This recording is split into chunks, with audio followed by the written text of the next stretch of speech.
What is your thought process behind making the Christmas show, Portraits of White, so personal? That's a question an audience member wanted to know, and I'm going to answer it on this week's episode.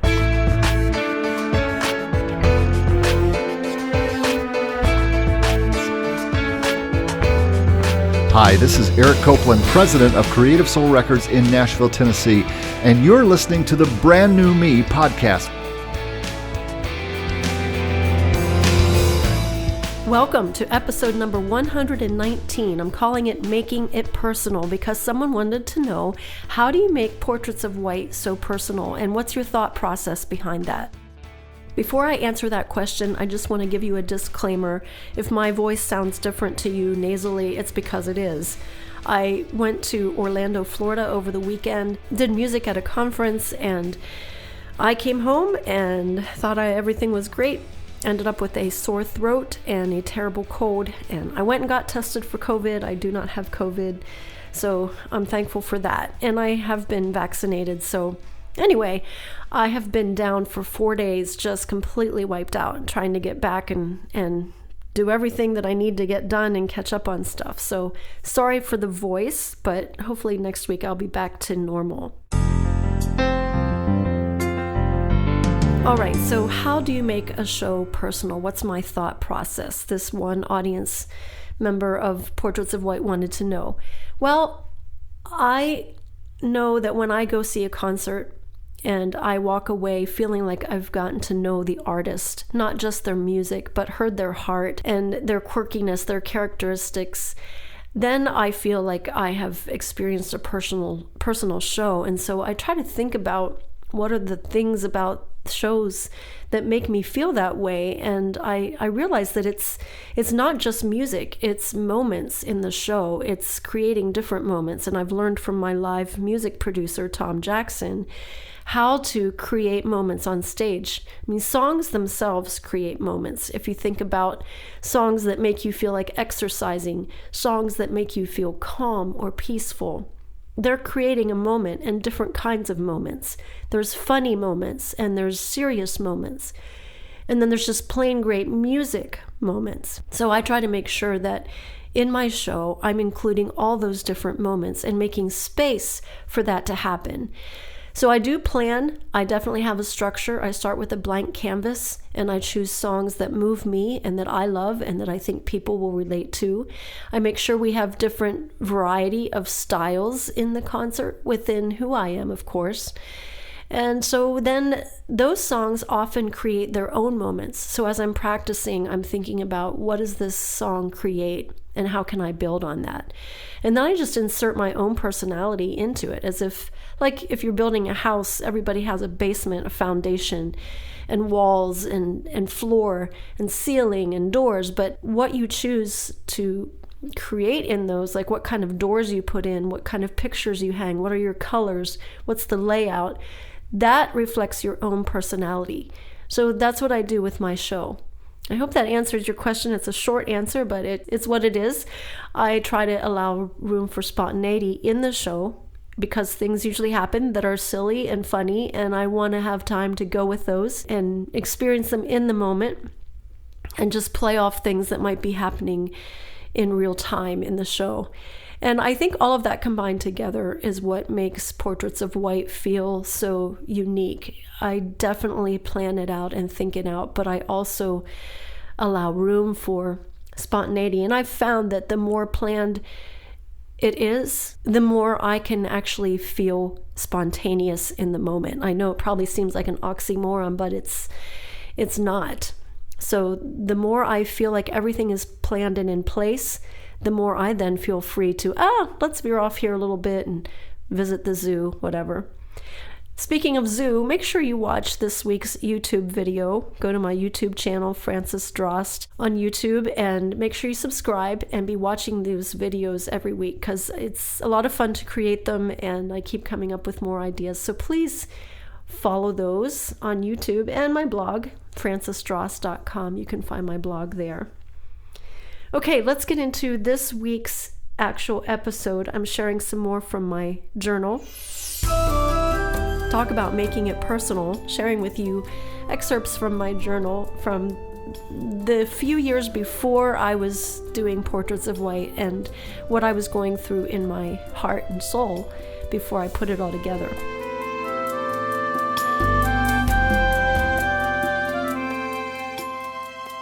I just want to preface this with saying that I was so depressed and so down.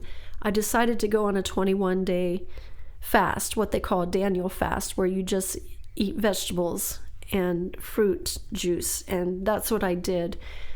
And I wanted to hear from the Lord, and I didn't feel like I heard from him until the 21st day of the fast, but it was such an amazing experience, and it really was a pivotal point in my depression. It didn't feel like it at the time, but I know now that it was. And so I mentioned that in this journal entry. Just wanted you to know that. I also decided at that time to go off the medicine I had been trying. I didn't feel like it was doing what I needed it to do, and I just, after fasting, just felt like that's what I needed to do. I don't give that as a recommendation to anyone else. I'm just telling you my experience. But here's what I wrote on February 1st of 2011. Psalm 71, 1 and 3.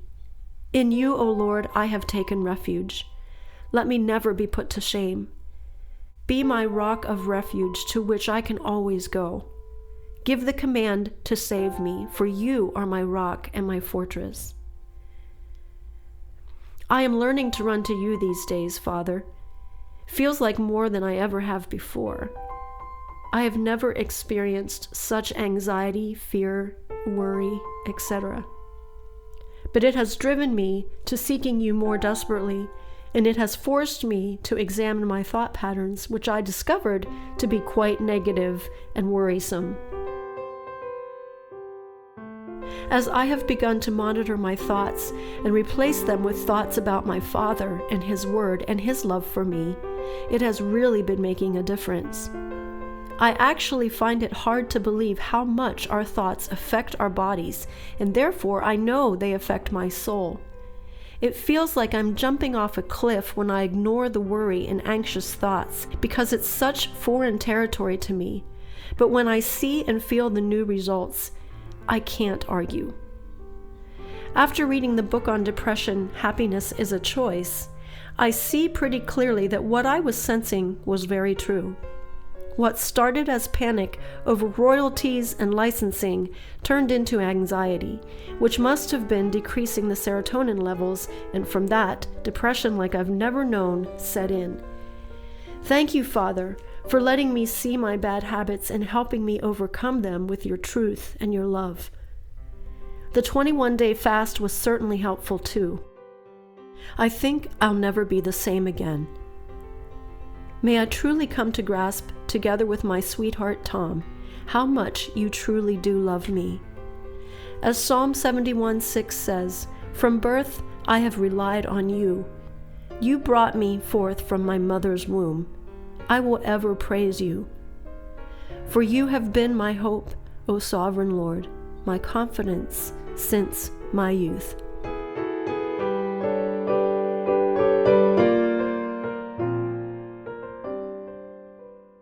That revelation of how much I was allowing myself to think worrisome thoughts really began to change my life. As I began to pay attention to the thoughts I had, I realized that they always tended toward worry and anxiety. And as I started taking those thoughts captive and making myself stop thinking those thoughts and replacing them with better thoughts, with truth, I began to notice a difference. And I want to leave you with that encouragement. We can change how we think. We can change thought patterns and behaviors. It takes time, it takes work, it takes process and prayer and journaling and trusting in God. But it can be done.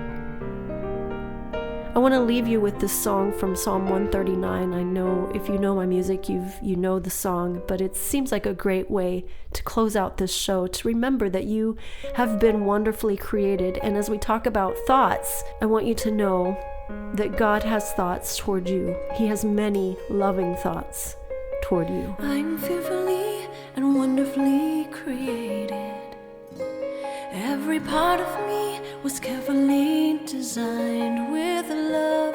In my mother's womb, you knit me all together. I was skillfully fashioned by you. Many are your thoughts of me, wonderful your love to me, Lord.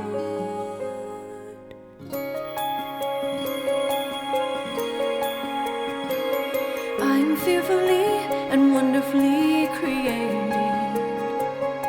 From what you see to who I really am inside. And no matter where I think I might try going, you're already there waiting for me. Many are your thoughts of me, wonderful your love to me, Lord.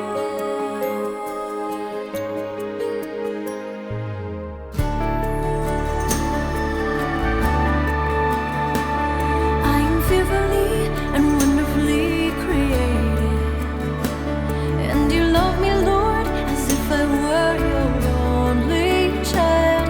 In the womb of time, you're holding me securely, from the cradle to the grip of the grave.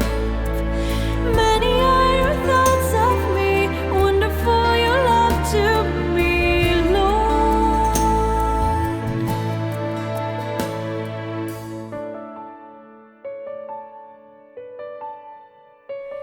I am fearfully and wonderfully created. You know everything there ever is to know of me. Like an open book, you read across the pages. Won't you finish what you started in me? Many are your thoughts of me, wonderful your love to me, Lord.